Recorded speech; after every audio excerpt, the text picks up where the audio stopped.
তোমরা যারা ক্যালকাটা ইউনিভার্সিটির আন্ডারে প্রথম সেমিস্টারের ছাত্রছাত্রী আছো এবং তোমাদের ইতিহাস সাবজেক্টে অনার্স আছে, তোমাদের জন্য আজকের ক্লাসটা খুবই গুরুত্বপূর্ণ। আজকের ক্লাসে তোমাদের প্রথম সেমিস্টারে ইতিহাস অনার্সের যে দুটি পেপার আছে, ডিএসসিসি 1 পেপার এবং এসইসি 1 পেপার, এই দুটো পেপারের 100% কমনযোগ্য সাজেশান নিয়ে আলোচনা করব এবং সঙ্গে তোমাদের কোয়েশ্চেন প্যাটার্নটাও বলে দেব। প্রথমে তোমরা কোয়েশ্চেন প্যাটার্নটা বুঝে নাও, তারপর সাজেশান নিয়ে আলোচনা করছি। কোয়েশ্চেন প্যাটার্ন দেখো, প্রথমেই তোমাদের বলি, প্রথম সেমিস্টারে ইতিহাস অনার্সে দুটো পেপার পরীক্ষা দিতে হবে। পেপার দুটির নাম আমি লিখে দিয়েছি। এগুলো হচ্ছে নম্বর, একটা হচ্ছে 75 নম্বর আর একটা হচ্ছে 50 নম্বরের পরীক্ষা। এই 75 নম্বর যেটা আছে, এখানে দু ধরনের প্রশ্ন থাকবে, 20 নম্বরের প্রশ্ন আর হচ্ছে তোমার 5 নম্বরের প্রশ্ন।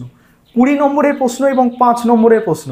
20 নম্বরের প্রশ্ন তোমাদের অ্যান্সার করতে হবে 3টে অর্থাৎ 60, এবং 5 নম্বরের প্রশ্ন 3টে অর্থাৎ তোমাদের এটা হচ্ছে কত, টোটাল 75 মার্কসের পরীক্ষা হচ্ছে, ঠিক আছে।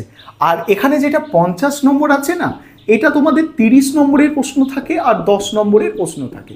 30 নম্বরের প্রশ্ন একটা এবং 10 নম্বরের প্রশ্ন দুটো, এই হচ্ছে তোমাদের টোটাল 50। এই হচ্ছে তোমাদের কোয়েশ্চেন প্যাটার্ন। এবারে তোমরা দুটি পেপারের সাজেশন দেখে নাও, আমি স্ক্রিন রেকর্ডের মাধ্যমে দেখাচ্ছি। আরেকটা বিষয় তোমাদের বলবো, তোমাদের যে এই ইতিহাস সাবজেক্ট, এই অনার্স প্রথম সেমিস্টার, এই সাবজেক্টের স্টাডি মেটেরিয়াল অর্থাৎ পিডিএফ নোটস রেডি করা হয়েছে। তোমরা যদি কেউ স্টাডি মেটেরিয়াল পারচেস করতে ইচ্ছুক থাকো, স্ক্রিনে যে নম্বরটা দেখতে পাচ্ছ এই নম্বরে যোগাযোগ করে স্টাডি মেটেরিয়াল পারচেস করতে পারো। আর সেক্ষেত্রে তোমরা স্টাডি মেটেরিয়ালে সাজেশান সহ অ্যান্সার কিন্তু পেয়ে যাবে, যেখান থেকে পরীক্ষায় তোমরা 90% থেকে 95% কমন পাবে। চলো তোমরা সাজেশানগুলো দেখে নাও। প্রথমে তোমরা ডিএসসিসি 1 পেপার যেটা আছে, এই পেপারের সাজেশানটা দেখো। তোমাদের 20 নম্বরের প্রশ্ন পরীক্ষায় 3টে অ্যান্সার করতে হয়। প্রথমেই বলে রাখি, তোমাদের 75 মার্কসের পরীক্ষা, সেখানে 20 নম্বরের প্রশ্ন তোমাদের 3টে অ্যান্সার করতে হবে এবং তোমাদের 5 নম্বরের প্রশ্ন 3টে অ্যান্সার করতে হবে। এই হচ্ছে ডিএসসিসি 1 পেপারের কোয়েশ্চেন প্যাটার্ন। এবার ডিএসসিসি 1 পেপার থেকে 20 নম্বরের জন্য যে প্রশ্নগুলো তোমরা তৈরি করবে দেখে নাও। প্রথম প্রশ্ন, প্রাচীন ভারতের ইতিহাসের উপাদান হিসাবে মুদ্রার গুরুত্ব আলোচনা করো। দ্বিতীয় প্রশ্ন, শিল্প ও বহির্বাণিজ্যের বিশেষ উল্লেখ সহ হরপ্পা সংস্কৃতির অর্থনৈতিক দিক আলোচনা করো। 3 নম্বর প্রশ্ন, পরবর্তী বৈদিক যুগের সামাজিক অবস্থা ঋগ বৈদিক যুগের তুলনায় কিভাবে পৃথক ছিল।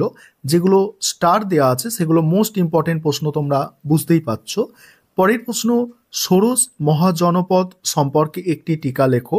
নেক্সট আছে, ভারতে বৌদ্ধ ধর্ম ও জৈন ধর্মের উদ্ভবের আর্থসামাজিক প্রেক্ষাপট আলোচনা করো।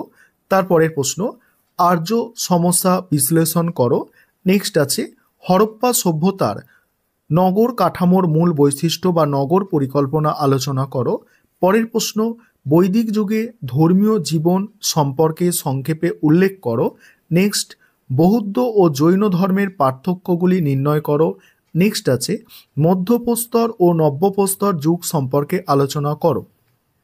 তারপরে দেখো, পরের প্রশ্ন আছে, প্রাচীন ভারতের ইতিহাস রচনায় সাহিত্যিক উপাদানের গুরুত্ব।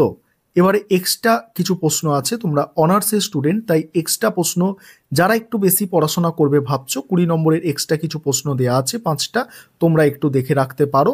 নয়তো তোমরা এখানে যে প্রশ্ন দেখলে 11টা প্রশ্ন, প্রথম 10টা প্রশ্ন স্টার দেওয়া আছে, এই 10টা প্রশ্নের মধ্যে থেকেই 3টে প্রশ্ন পরীক্ষায় কমন পেয়ে যাবে, যেখানে তোমাদের 60 নম্বর হয়ে যাচ্ছে।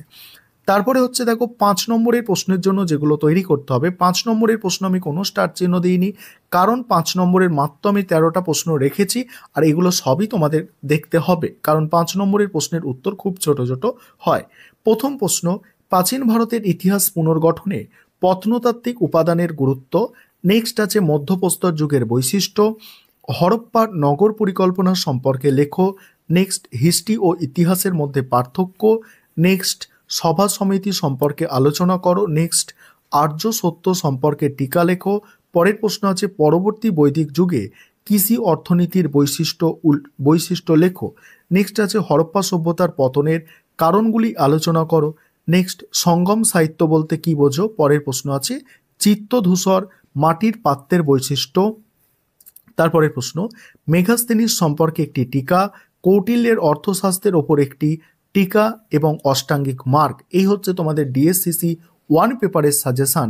এবার এসিসি পেপারের সাজেশনটা দেখো। এবারে তোমরা এসিসি 1 পেপারের সাজেশনটা দেখো। এটা তোমাদের 50 নম্বরের পরীক্ষা হবে। 30 নম্বরের প্রশ্ন তোমাদের একটা অ্যান্সার করতে হবে এবং 10 নম্বরের প্রশ্ন দুটো অ্যান্সার করতে হবে। টোটাল এটা 50 নম্বরের পরীক্ষা হবে। 30 নম্বরের জন্য আমি এখানে খুব কম সংখ্যক প্রশ্ন রেখেছি, দেখে নাও। প্রথম প্রশ্ন আছে দেখো, সাম্প্রতিককালে তোমার দেখা কিংবা তথ্য প্রযুক্তির বা ইন্টারনেটের মাধ্যমে পরিদর্শন করা যে কোনো একটি মিউজিয়াম বা সংগ্রহশালার ওপর প্রতিবেদন লেখো। এখানে মেন কথা তোমাদের যেটা মাথায় রাখতে হবে, এই মিউজিয়াম বা সংগ্রহশালার ওপরে প্রতিবেদন লেখো। তারপরে প্রশ্ন আছে দেখো, এখানে অর দিয়ে এরকম আসতে পারে, একটি মিউজিয়াম বা সংগ্রহশালা সম্পর্কে প্রতিবেদন। তারপরে দেখো, জাদুঘর, জাদুঘর প্রতিষ্ঠার ইতিহাস সংক্ষেপে বর্ণনা করো। পরের প্রশ্ন, একটি স্মৃতিসৌধ হিসাবে তাজমহল সম্পর্কে প্রতিবেদন।